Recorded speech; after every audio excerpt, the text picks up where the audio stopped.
Welcome back to New Rockstars. I'm Whitney Van Laningham, and today we're gonna scarf down some chili dogs and break down everything that happened in Sonic 2. This sequel was a hilarious, adorable follow-up to the first film, and a pretty solid example of how to adapt a video game into a movie with respect and loyalty to the source material. Sonic 2 is filled with tons of missable details, and even a few hints at where the story will take us in the next movie. There's never been more streaming content available, but it's hard to find the streaming content you actually want to watch. That's where Likewise comes in. Likewise just launched Likewise TV, a personalized streaming hub that simplifies finding what you want to watch by aggregating content from all your streaming services into one convenient place. Based on your preferences, Likewise TV offers personalized recommendations to fit your tastes. You're not just being fed the latest releases or the streaming service's top 10, but you're seeing the deeper cuts and hidden gems. I can save any show or movie that I'm interested in, and it appears on my Likewise TV watch list, a single cross-service watch list for all of my streaming services. When I'm ready to watch something, Likewise TV conveniently launches the show or movie regardless of streaming service, with just one click using their Watch Now feature. I get notified when new seasons of my favorite shows are available, or when a movie I love is about to leave a streaming service I have. Likewise TV makes it easy to share recommendations directly with friends and family, and to see their recommendations too. I love how efficient it makes finding what I want to watch. If I want to watch some Jason Bourne punching people content, it tells me the Bourne Ultimatum is on Netflix, but Bourne Supremacy is over on HBO Max. Try Likewise TV today. Click the link in the video's description so that they know we sent ya, and raise your streaming game with Likewise TV. Let's speed into it. The opening scene shows the Mushroom Planet, where Dr. Robotnik was banished at the end of the first film. Jim Carrey's back, baby, and his mustache has only gotten bigger and more ridiculous. The fungi-covered terrain of this planet is directly inspired by the first zone from Sonic and Knuckles, Sega's 1994 continuation of Sonic the Hedgehog 3. Sonic and Tails see Knuckles leaving the Mushroom Hill Zone through a hidden passageway on their quest to find Robotnik, and put a stop to his ultimate goal of rebuilding the Death Egg. It turns out that Eggman has been spending his time away building intricate Rube Goldberg machines out of mushrooms in an attempt to make coffee that tastes good. There's even a little boulder with Robotnik's logo carved into it that chases his miniature Sonic figure down a slope, Indiana Jones style, before crushing little Sonic and the mushrooms into tea. He's also made himself a castaway-style friend a la Wilson named Stone after his assistant, and even created a chess set to play with himself entirely out of shrooms. If you listen closely to Robotnik when the other aliens first appear through the portal, he says Klaatu Barada Nikto, the classic alien language phrase from 1951's The Day the Earth Stood Still, written by Edmund H. North, and is widely considered the most famous extraterrestrial command in science fiction.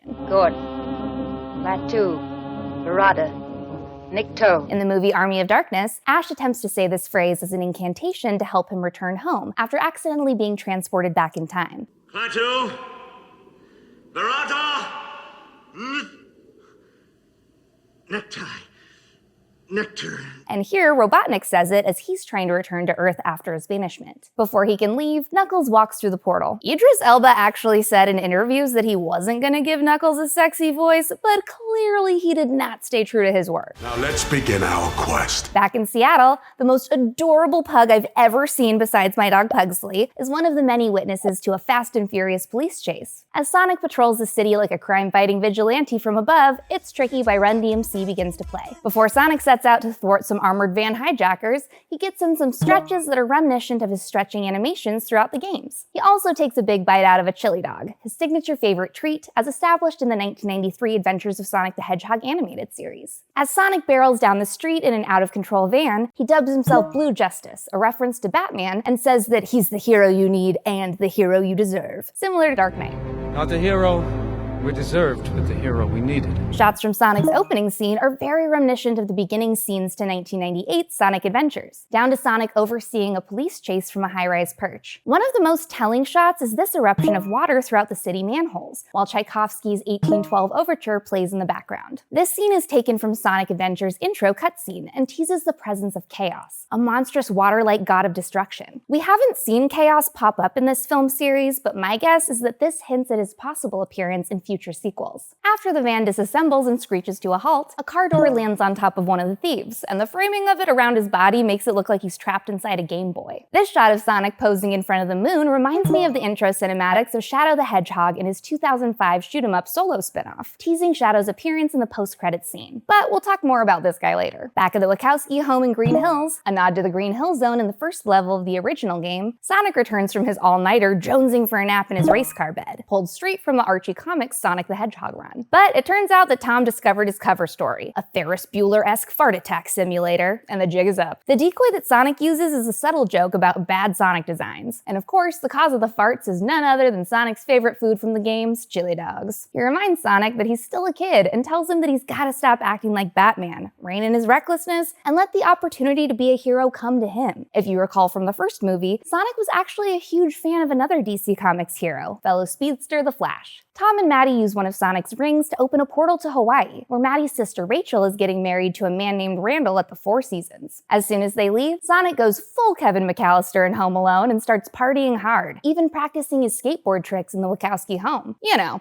like any good tubular mascot created in the 90s would do. If you look closely at the board Sonic is using, it has a similar design to concept art of Sonic's skate and snowboards from Sonic Adventures. When Tom calls to check in, Sonic still has his dad saved as Donut Lord in his phone. As Sonic browses for a movie to watch, he rejects the movie Snow Dogs, saying, "This movie is the worst!" Just like Ben Schwartz's character Jean-Ralphio from Parks and Rec. The worst! Fun fact, voice actor Roger Craig Smith voiced Sonic in a crossover episode with Cartoon Network's OKKO, and actually did the Jean-Ralphio impersonation while describing Dr. Eggman. He's the worst!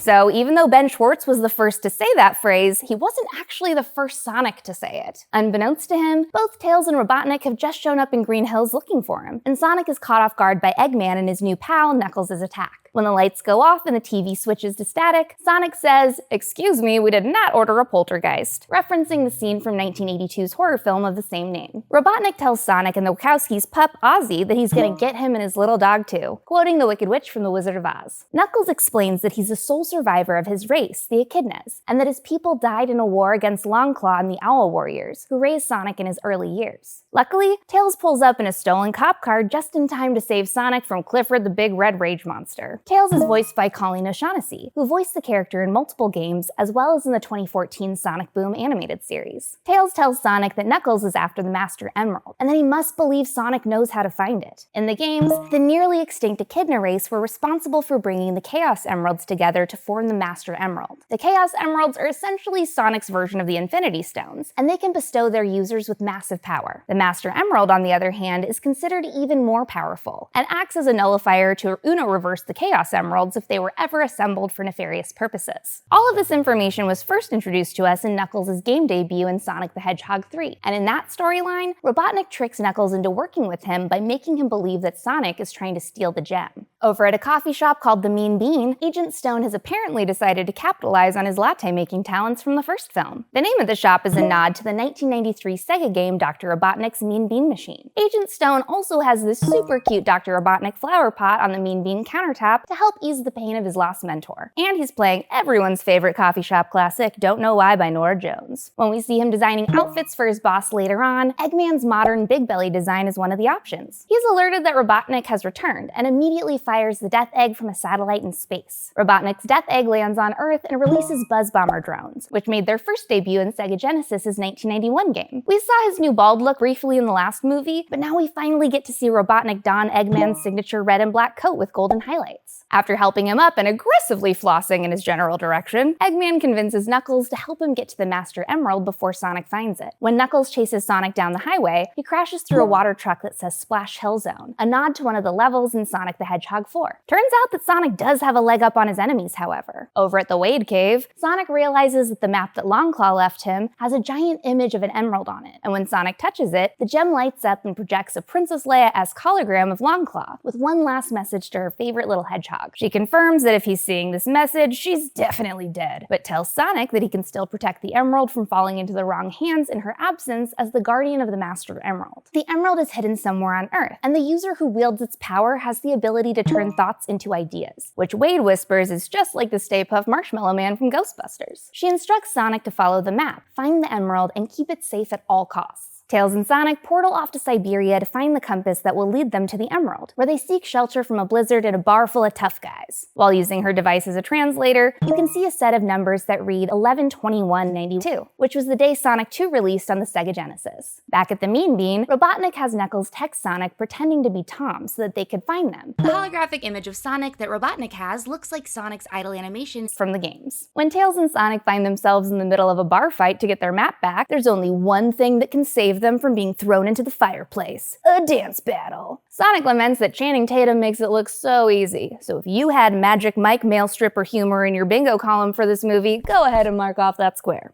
As they dance, fight, and fly to Bruno Mars's Uptown Funk, a song that definitely has more than one reference to cocaine in it. It's true, why are they putting cocaine in a kid's movie? It's like, Jesus Christ, this is Sonic, what the f***?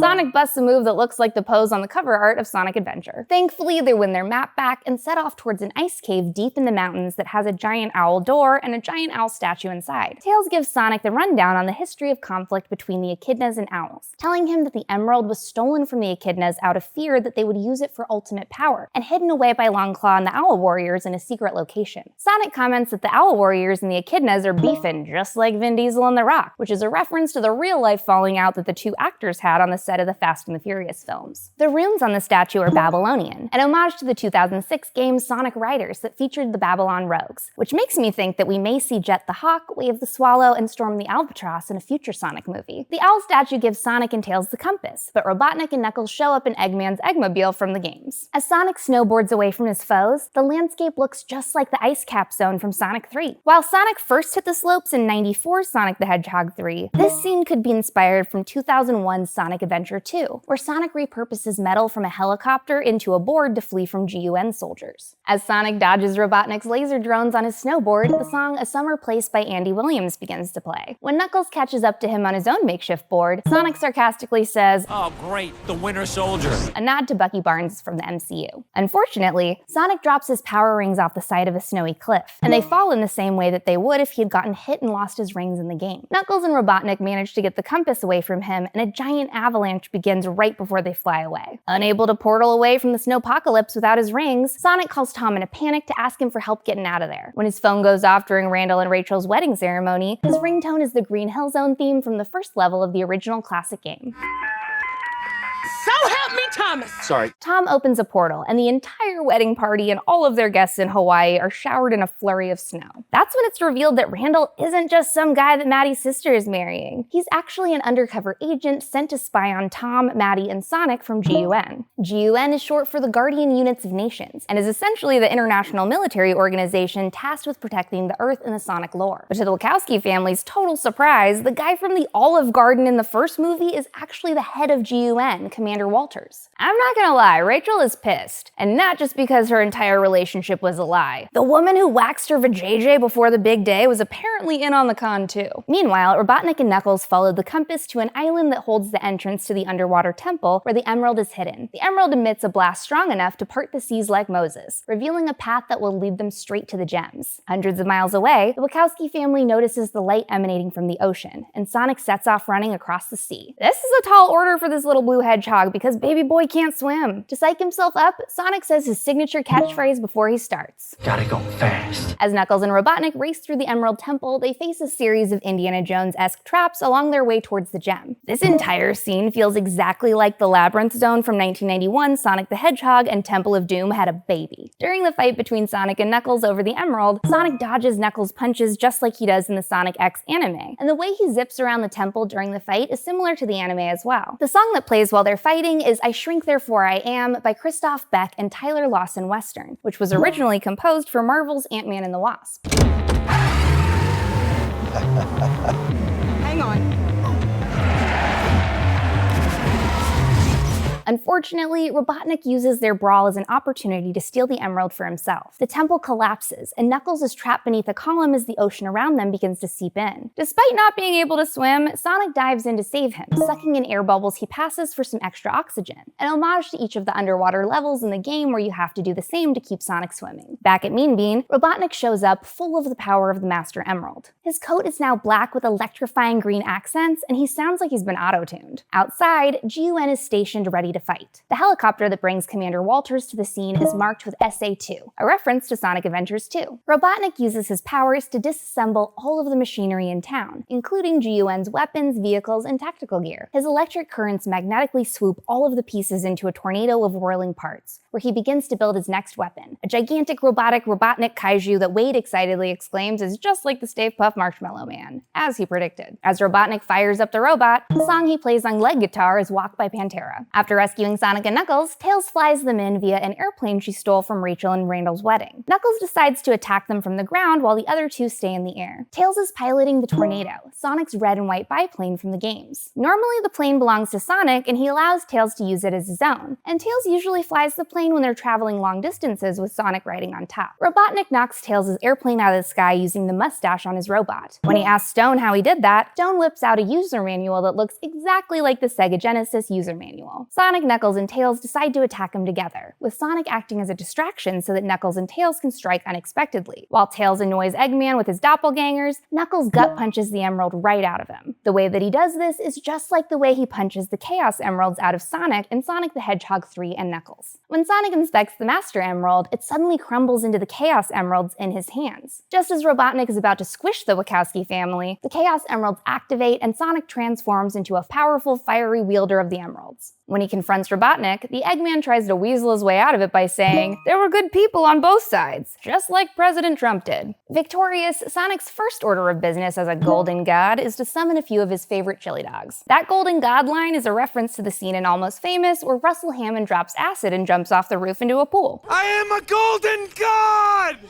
Knuckles, Sonic, and Tails take a solemn vow to start a new order to protect the Emerald and the universe from any future threats. They seal their promise with a power bump and head off to play baseball. If you recall from the first movie, when Sonic first came to Earth, he hid while watching some kids play a game of baseball, too afraid to join them. Later that night, he decides to play all the positions on the field by himself. Now, Sonic has two brand new pals to play with, in addition to his loving adoptive parents. Sonic calls Tom Dad for the first time, and I'm not gonna lie y'all, I almost cried. As he announces Tails on the pitching mound while Randy Newman's Take Me Out to the Ball Game plays in the background, Sonic refers to him by his full name for the first time, Miles Tails Prower. And when Knuckles scores a game-ending home run, Maddie offers to take them out for ice cream. Of course, Knuckles responds by asking if dessert on Earth has any grapes in it, because grapes are his favorite food in the games. As the 8-bit animated credits roll, the song that Kid Cudi wrote for the film, Stars in the Sky, begins to play. It also briefly played while Sonic was running home at the beginning of the movie. The mid-credits scene shows GUN searching for Robotnik. Agent Stone is apparently hiding in their ranks, hoping to find his old boss. One of GUN's employees finds a 59-year-old file in a secret research facility called Project Shadow, and we see the outline of a red and black hedgehog floating in a water tank. This is of course Shadow, who I mentioned earlier in the video when I was talking about Sonic's pose against the moon from 2005's Shadow the Hedgehog game. Introduced in 2001 in Sonic Adventure 2, Shadow is Sonic's dark, gritty doppelganger rival. He was genetically engineered to be immortal by Robotnik's grandfather to help cure his granddaughter Maria of a terminal illness. He was unable to heal her, but they formed a close relationship, and Shadow was heartbroken when GUN showed up to arrest Dr. Robotnik the Elder and killed Maria in the process. GUN imprisons Shadow in cryostasis until Eggman breaks him free from their prison 50 years later. My guess is that this is how Sonic 3 will kick off, with Shadow teaming up with Robotnik to deliver some hardcore attacks on Sonic. Unlike Tails, Knuckles, and even Robotnik, Shadow actually uses heavy artillery like guns and other combat weapons, so the gang is gonna have to majorly step up their defenses. Shadow's trademark move is Chaos Control, and I'm sure that we'll see him use his powers against Sonic and the Chaos Emeralds in the next movie. Follow me on Instagram and Twitter at Whitney Puppy, follow New Rockstars, subscribe to New Rockstars for more analysis of everything you love, and thanks for watching. Bye!